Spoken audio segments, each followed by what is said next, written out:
Hey guys, welcome back to another video for PD2. I wanted to make a quick one on how to get all the auras for Summon Necro.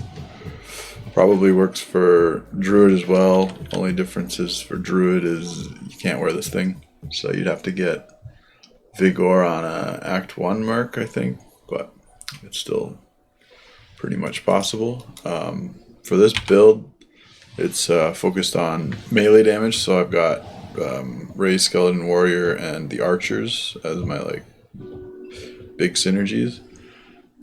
C-Max Mastery, these two, and then up 1 point in everything else. And then you want to get 1 point in Desecrate so you can summon bodies to summon all your dudes.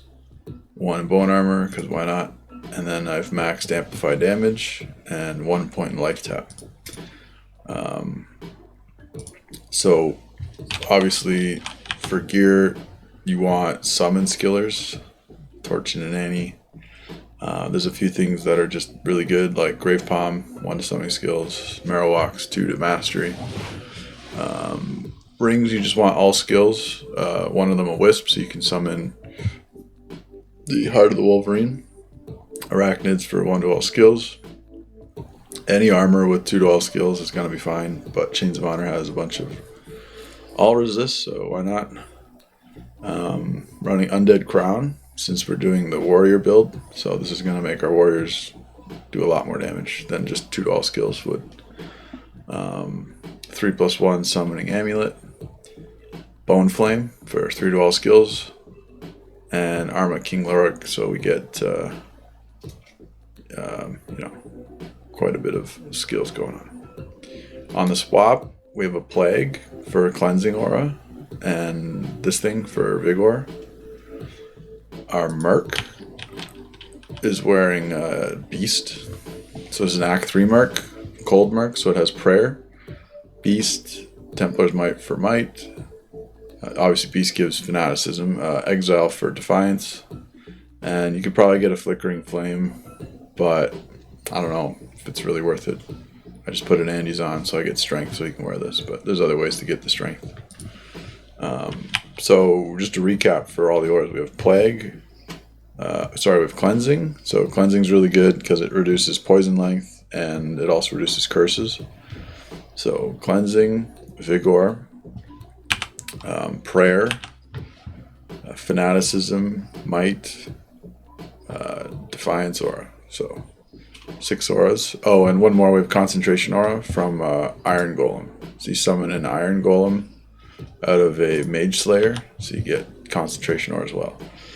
So that's pretty much every aura in the game that you can get that'll have any benefit here. There's 1 more aura you could grab, which is the chest piece that gives level 1 Sanctuary. That's an option, but I think 2 to all skills is just better. It's not really a very impactful aura. So the way this works is you start with these items out, and then when you swap, the any kind of specific bonuses that are considered auras. I know I've used the term aura a few times, but see how it says you may summon 2 additional skeleton warriors and 2 mages. That's considered I guess an aura. So as soon as you swap, you lose that aura, and if you got extra skeletons, they'll just die. So yeah, keep that in mind. The things that aren't auras that will stay is the 2 to raise skeleton and 2 to raise, those will snapshot when you summon them, and when you swap they'll still stay on, so it's not a big deal. But you won't be able to summon the extra 2. But that's fine. The aura is more beneficial than an extra couple of summons.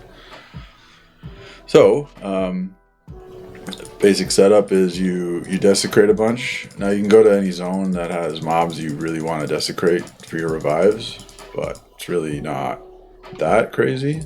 And then yeah, you just start summoning your revives first. So I mean, you want to get the big guys, so I'll try to get them. Yeah, nice big tanky revives. So we get 3 revives, just fine. And then you want to do your archers, so you can get 8 archers.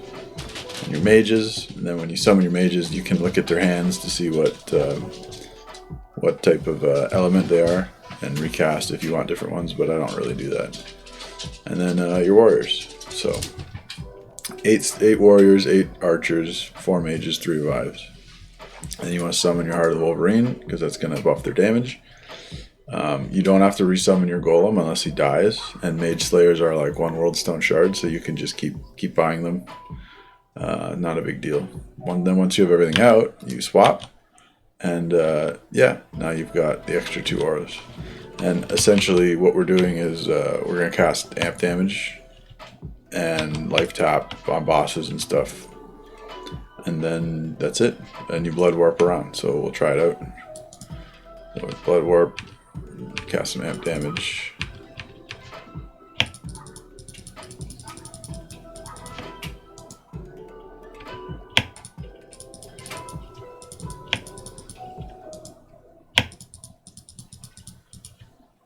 And it's kind of hard to tell what the hell's going on because there's just so many things on the screen, but yeah, very strong. Everyone knows summon builds are strong, but they're not very, I would say, fun to play because you don't really do anything. Once you've summoned everything, you just kind of, your job is just to teleport and then drop a couple curses.